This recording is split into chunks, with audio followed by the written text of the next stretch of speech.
Hello guys, my name is Wendy Fernando. I'm a student in Duta Wacana Christian University. So today I would like to share little information or my knowledge about what I have read in one of the journal article. But before that, I have done make it the PowerPoint to make sure you can understand more easy and simple. So let's check it. Okay, this is the title of the journal article: Conversational English, an interactive, collaborative, and reflective approach, written by Wai King Sang and Matilda Wong. Let's talk about the introduction. And as you can see, this is the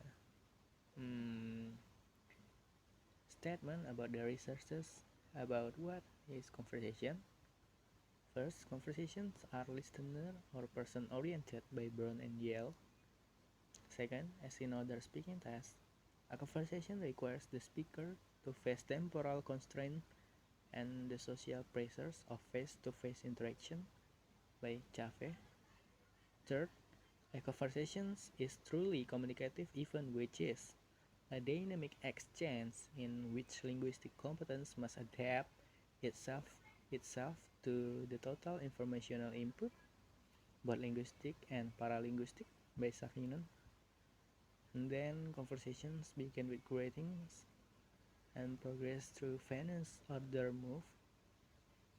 The speakers and hearers roles are ascertained, topics are introduced, rights to thought are assumed, new topics are raised, and at the appropriate time, the conversation is terminated in a suitable manner by Richards.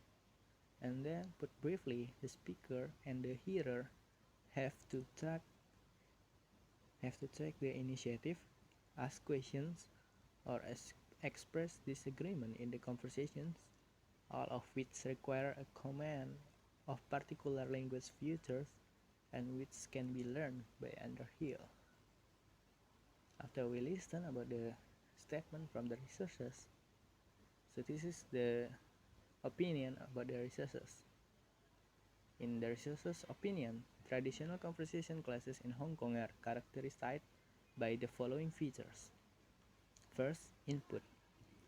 There is a focus on formal aspects of language and a lack of attention to the processes of conversational interactions, including the collaborative aspects of conversational interactions and the negotiation of conversational meanings and messages by Richards.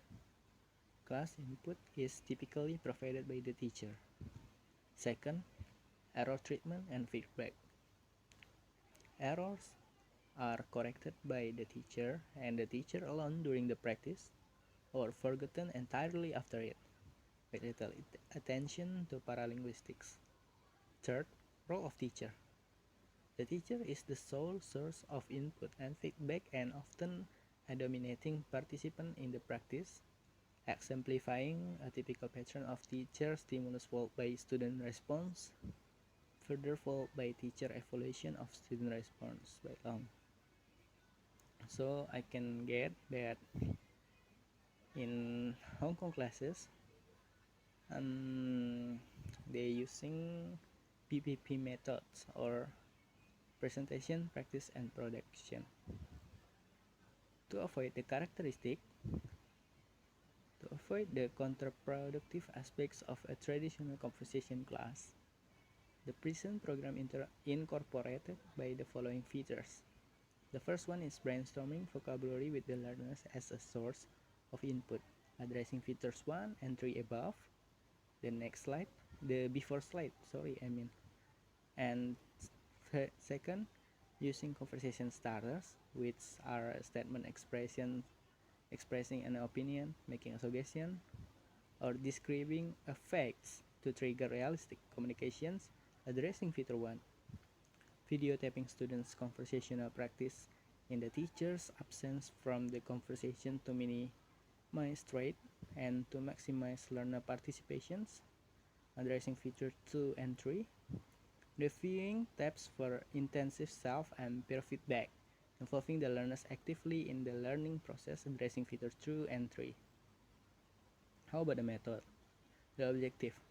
The purpose of this investigation was to evaluate the effectiveness of the program with particular references to the use of starters, brainstorming techniques, tape practice in the teacher's absence, and self and peer feedback.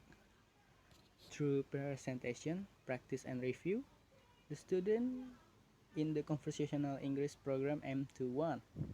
Operationalize conversational dynamics like volume, amount of participation, pause, overlap, and communication breakdown, backtracking, and body language.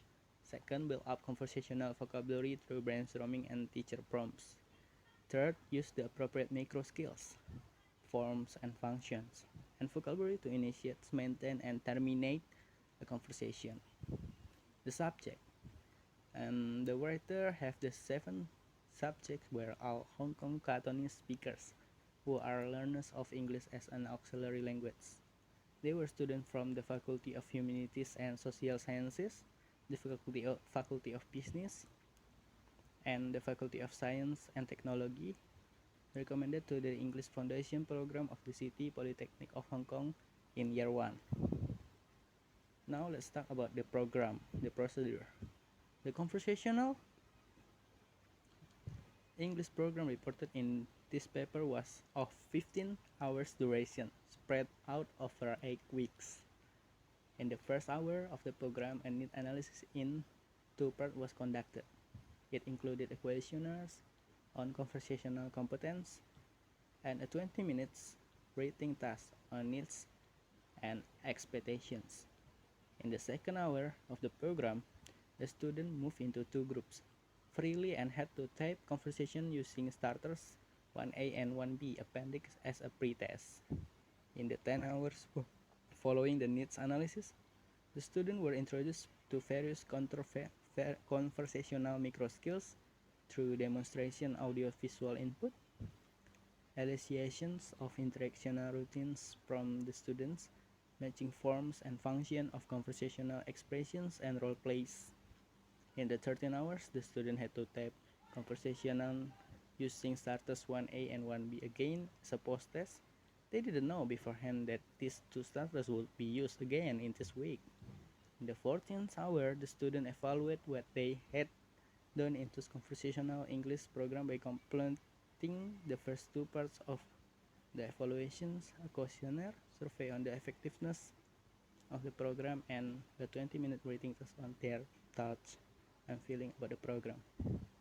In the final hour, the students were asked to fill out an action plan form, which was third part of the evaluation, to set themselves specific and realistic goals from which to proceed in the program for the improvement of their conversational competence in the future. Now we can see about the evaluating the program. To evaluate the program, the following procedures were built into the investigation. A pre-test and post-test were administered to compare the gain. Practice were tapped and evaluated for a coursework grade. An individual profile consisting of the pre-test, coursework, and post-test grades for each student concerned was compiled. A matching of the student perceptions of needs and expectations before the conversational English class with their perceptions after taking the class as expressed in 2 questionnaires and 2 rating tasks was conducted. An action plan for future development of their English was drawn out by each student at the end of the program. Let's talk about the conclusion. Overall, the students made several achievements in this program, as seen on the tabs and as commented upon in the student-owned evaluations. They were able to build up a working vocabulary to handle everyday conversation, make appropriate use of conversational micro skill to initiate, maintain and terminate a conversation, and gain confidence in speaking. The starters used in the conversation practice provided enough basis to develop free conversation which approximate reality. Tapping in the teacher's absence was effective. In addition, self and peer feedback was effective. Indeed, the teacher feedback confirmed self and peer feedback and complemented it. Apart from the From these achievements, other possible directions for future programs of this kind included the following. First, further strengthen pronunciation and vocabulary as indicated in the students' action plans. And second, deal more with grammatical accuracy, an area where the present program failed to affect major improvement. Okay, I think that's all. Thank you for your attention. See you.